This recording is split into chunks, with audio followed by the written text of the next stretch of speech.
നേരത്തെ മന്ത്രിമാരടക്കം എത്തി നടത്തിയ പ്രതികരണങ്ങൾ ഒന്നുകൂടി കാണാം.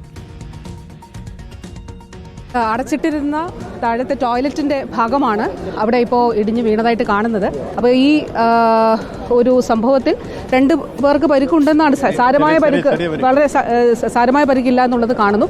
ഇത് നമ്മുടെ ഹോസ്പിറ്റൽ വാർഡുമായിട്ട് ബന്ധമില്ലായിരുന്നു. ഇതിവിടെ വേസ്റ്റ് ഒക്കെ കൊണ്ട് തള്ളുന്ന രൂപത്തിൽ ഡംപ് ചെയ്തിരുന്ന ഒരു അടച്ചിട്ടിരുന്നൊരു സാധനം, അതിനകത്ത് ഒരു കരുതാണ്. ഇതിൽ ഒരു ടോയ്ലറ്റ് കോംപ്ലക്സ് ആയിരുന്നു. ടോയ്ലറ്റ് കോംപ്ലക്സിന് ഒരു ബലക്ഷയം കണ്ടതുകൊണ്ട് വാർഡിനോട് 11ാം വാർഡ് 14ാം വാർഡിനോട് ചേർന്ന് തന്നെ പുതിയ ടോയ്ലറ്റ് കോംപ്ലക്സുകൾ നമ്മൾ അകത്ത് പണിയുകയും ഇത് അടച്ചിട്ടിരിക്കുകയും ചെയ്തതാണ്. മുകളിലത്തെ 10ാം വാർഡിനോട് ചേർന്ന് മാത്രം 1-2 ടോയ്ലറ്റുകൾ ഉപയോഗിച്ചിരുന്നതാണ്. പക്ഷേ അതിൽ ഏറ്റവും മുകളിലത്തെ നിലയായതുകൊണ്ട് പ്രോബ്ലം ഇല്ല എന്നുള്ള ഇതിലാണ് ഉപയോഗിച്ചിരുന്നത്.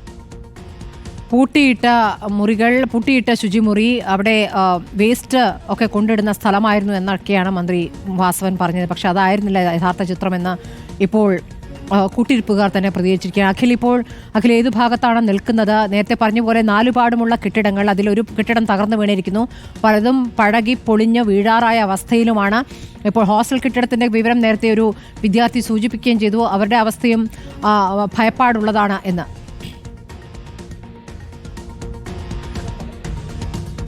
സ്മൃതി, നമ്മൾ നിൽക്കുന്നത് ഈ അപകടം നടന്ന സ്ഥലത്താണ്. അപകടം നടന്ന കെട്ടിടത്തിന് പുറകിലാണ്, ഈ ബിൽഡിങ്ങിലേക്കാണ്. അതായത് നമ്മളിപ്പോൾ കേട്ടത് സൂപ്രണ്ടിൻ്റെ ബൈറ്റാണ് ഞാൻ പ്രതീക്ഷിക്കുന്നു. സൂപ്രണ്ട് പറഞ്ഞത് പ്രകാരം, അതായത് ഈ മുകളിലത്തെ ബലക്ഷയം കണ്ടതിനെ തുടർന്ന് ഈ 2 നിലകളിലെ 14ഉം 11ഉം നിലകളിലെ ബാത്റൂം അടയ്ക്കുന്നു. അതിനുശേഷം ഈ 10ാം വാർഡിലെ 3ാമത്തെ നിലയിൽ പ്രവർത്തിക്കുന്ന 10ാം വാർഡിലെ ബാത്റൂം പ്രവർത്തിപ്പിച്ചിരുന്നത്. അത് ഏറ്റവും മുകളിലത്തെ നിലയിൽ അല്ലേ, അതുകൊണ്ട് വലിയ അപകടമാണ്. അതായത് താഴത്തെ 2 നിലകളിലേക്ക് ബലക്ഷയം ഉണ്ടാവുകയും ഏറ്റവും മുകളിലേക്ക്, അതായത് ഒന്നിച്ച് പ്രവർത്തിക്കുന്ന ഒരു ഇതിൽ നിൽക്കുന്ന കെട്ടിടമാണ്. അപ്പോൾ വളരെ വിചിത്രമായൊരു പ്രതികരണമാണ് അദ്ദേഹത്തിൻ്റെ ഭാഗത്തുണ്ടായിരുന്നെങ്കിൽ അതിൽ കേൾക്കാൻ സാധിച്ചെന്നുള്ള. അത് പ്രവർത്തിച്ചിരുന്നു. അതിലേക്ക് കയറിയ ആളുകൾ അവർക്കാണ് ഈ അപകടമുണ്ടായത്.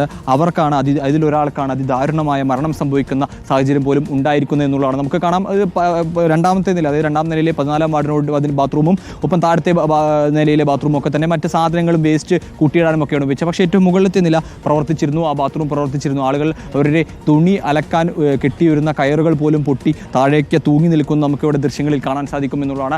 അത്തരത്തിൽ ഉപയോഗിച്ചുകൊണ്ടിരുന്ന ഒരു ബാത്റൂം തന്നെയാണ്. അതിലേക്ക് തൊട്ടു മുൻപ്, അതായത് ആ അപകടം നടക്കുന്നതിന് നിമിഷങ്ങൾക്ക് മുൻപ് മാത്രം അതിനുള്ളിൽ നിന്നും കൈ കഴുകി പുറത്തേക്ക് ഇറങ്ങിപ്പോയ ആളുകളുടെ പ്രതികരണമൊക്കെ നമ്മൾ കേട്ടതാണ്.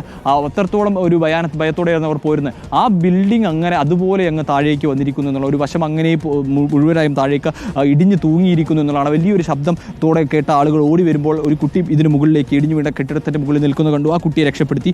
അതിനിടയിൽ ഒരാൾക്കും പരിക്കേറ്റു. കൂടെ മറ്റൊരു സ്ത്രീ ഉണ്ടായിരുന്നു. പക്ഷേ അവർക്ക് കാര്യമായ പരിക്കില്ലാത്തതുകൊണ്ട് അവർ ചികിത്സയില്ല എന്നുള്ളതാണ് നമ്മൾ മനസ്സിലാക്കുന്നത്. അവരും മാറി. പക്ഷേ ഈ ഒരാൾ ഇതിനുള്ളിൽ പെട്ടുകിടക്കുന്നത് ഒരു ഘട്ടത്തിലും സംശയം തോന്നിയില്ല. പക്ഷേ ഈ ഭർത്താവ്, ബിന്ദുവിൻ്റെ ഭർത്താവ് ഇത്തരത്തിലൊരു സംശയം ഉന്നയിച്ച് രംഗത്ത് വന്നതിന് പിന്നാലെ തന്നെയാണ് ഈ വിഷയം, അല്ലെങ്കിൽ ഈ സംശയം ഉന്നയിച്ചതിന് തൊട്ട് പിന്നാലെയാണ് നമുക്ക് ഇത്തരത്തിലൊരാൾ കാണാനില്ല, അല്ലെങ്കിൽ ഒരാളെ കാണാനില്ല എന്നൊരു വിവരം തരുന്നത്. അതിന് പിന്നാലെ അപ്പോഴേക്കും ഏകദേശം സമയം 11:30-12 മണിയോട് അടുപ്പിച്ചിരുന്നു എന്നുള്ളതാണ് ഈ ഒരു വിഷയം വരുമ്പോഴേക്കും മണിക്കൂറുകൾ കഴിഞ്ഞിരുന്നത്. 10 കൂടി ഉണ്ടായ അപകടം 11:30-12 മണിയോടുകൂടി വിവരം അറിയുമ്പോഴേക്കും 1 മണിക്കൂറിലധികം സമയം കഴിഞ്ഞിരുന്നു. പിന്നീടും സമയമെടുത്താണ് 12 മണിയോടുകൂടിയാണ് ഈ ഇറ്റാച്ചികൾ, ഇതിനുള്ളിലേക്ക് 3 ഇറ്റാച്ചികൾ കൊണ്ടുവന്നത്. പിന്നീട് 1 മണിക്കൂർ നേരത്തെ തെരച്ചിലിനൊടുവിലാണ് ഈ മൃതദേഹം ഇതിനുള്ളിൽ നിന്നും, അതായത് ബിന്ദുവിൻ്റെ ചേതനേറ്റ ശരീരമാണ് ആ കാണുന്ന, നമ്മളിപ്പോൾ ഈ കാണിക്കുന്ന ആ ഭാഗത്തു നിന്നും, ആ ഒരു കെട്ടിടത്തിൻ്റെ ഭാഗത്തു നിന്നും പുറത്തേക്ക് എടുത്തു കൊണ്ടുപോകുന്നത്. കൊണ്ടുപോകുമ്പോൾ ശരീരത്തിൽ ജീവൻ ഉണ്ടായിരുന്നില്ല, ജീവൻ്റെ ഒരു തുടിപ്പ് പോലും ഉണ്ടായിരുന്നില്ല എന്നുള്ളതാണ് വളരെ വേദനാജനകമായ കാര്യമെന്ന് പറയുന്നത്.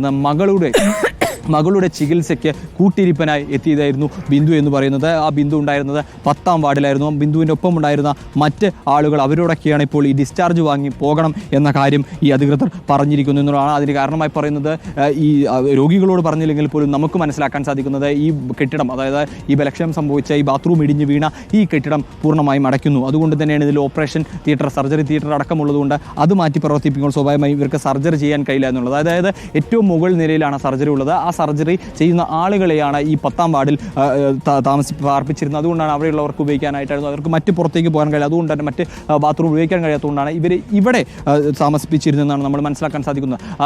ഇവിടെ ഉപയോഗിക്കുകയും ചെയ്തിരുന്നത്. അതിലൊരു ബലക്ഷയം ഉണ്ടായിരുന്നു. ആ ബലക്ഷയം നേരത്തെ അറിഞ്ഞിരുന്നു എന്നുള്ളതാണ് ഏറ്റവും പ്രധാനപ്പെട്ട കാര്യം. പക്ഷേ ആ മുകളിലത്തെ നിലയായതുകൊണ്ട് വലിയ പ്രശ്നം ഉണ്ടാകില്ല എന്ന് കരുതി എന്നാണ് സൂപ്രണ്ട് പറഞ്ഞത്.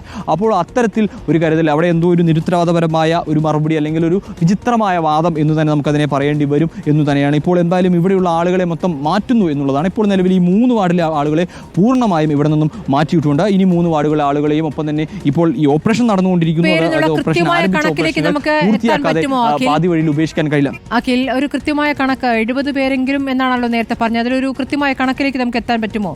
അതിൽ എത്ര പേരോട് പോകാൻ പറഞ്ഞിരിക്കുന്നു എന്നും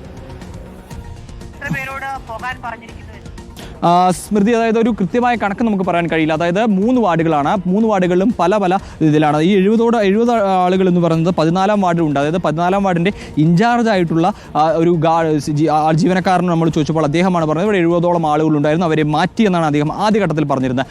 പക്ഷേ ഇതിലൂടെ 130-140ഓളം ആളുകൾ ഈ 3 വാർഡുകളുമായി ഉണ്ടായിരുന്നു എന്നുള്ളത് തന്നെയാണ് നമുക്ക് മനസ്സിലാക്കുന്നത്. ഒരുപക്ഷെ അതിൻ്റെ കൃത്യമായ കണക്ക് നമുക്ക് ലഭിച്ചിട്ടില്ലെങ്കിൽ പോലും ഇത്രത്തോളം ആളുകൾ ഇവിടെ ഉണ്ടായിരുന്നു എന്നാണ് കരുതുന്നത്. ഈ ആളുകളെയൊക്കെ തന്നെ ഇവിടുന്ന് മാറ്റിയിട്ടുണ്ട്. പക്ഷേ ഇതിൽ എത്ര ആളുകളോടാണ് പോയിരിക്കുന്നത്? നമ്മൾ അവിടെ ചോദിച്ചപ്പോൾ ചില ആളുകൾ മാറാൻ പറഞ്ഞിരുന്നു, ചില ആളുകളോട് പറഞ്ഞിട്ടില്ല എന്നുള്ളത്. അപ്പോൾ അതിൻ്റെ ഒരു എത്ര ആളുകളോട് പറഞ്ഞു എന്ന് പക്ഷേ നമുക്ക് കൃത്യമായി മനസ്സിലാക്കാൻ സാധിച്ചിട്ടില്ല. അത്തരത്തിലുള്ള വിവരങ്ങളൊന്നും ലഭിച്ചിട്ടില്ല എങ്കിൽ പോലും പല ആളുകളോട് നമുക്ക് ഒന്നിലധികം ആളുകളുടെ പ്രതികരണങ്ങൾ നമുക്ക് ലഭിച്ചിരുന്നു. അവരുടെ പ്രതികരണങ്ങൾ നമ്മൾ നൽകുകയും ചെയ്തതാണ്. അതായത് അവരോടൊക്കെ തന്നെ ഇവിടെ നിന്ന് ഡിസ്ചാർജ് വാങ്ങി പോകണം എന്നുള്ളതാണ് പറഞ്ഞത്. അതായത് അവരെ ചികിത്സിച്ച് അവരെ നോക്കിയ ഡോക്ടർമാരാണ് അവരോട് അത്തരത്തിൽ ഒരു മറുപടി അല്ലെങ്കിൽ അത്തരത്തിലൊരു കാര്യം നൽകിയിരിക്കുന്നത് എന്നുള്ളതാണ്. എന്തായാലും ഈ ഒരു അതിദാരുണമായ സംഭവമാണ് ഈ കോട്ടയം മെഡിക്കൽ കോളേജിൽ പ്രവീൺ പുരുഷോത്തമനൊപ്പം ഉണ്ട്.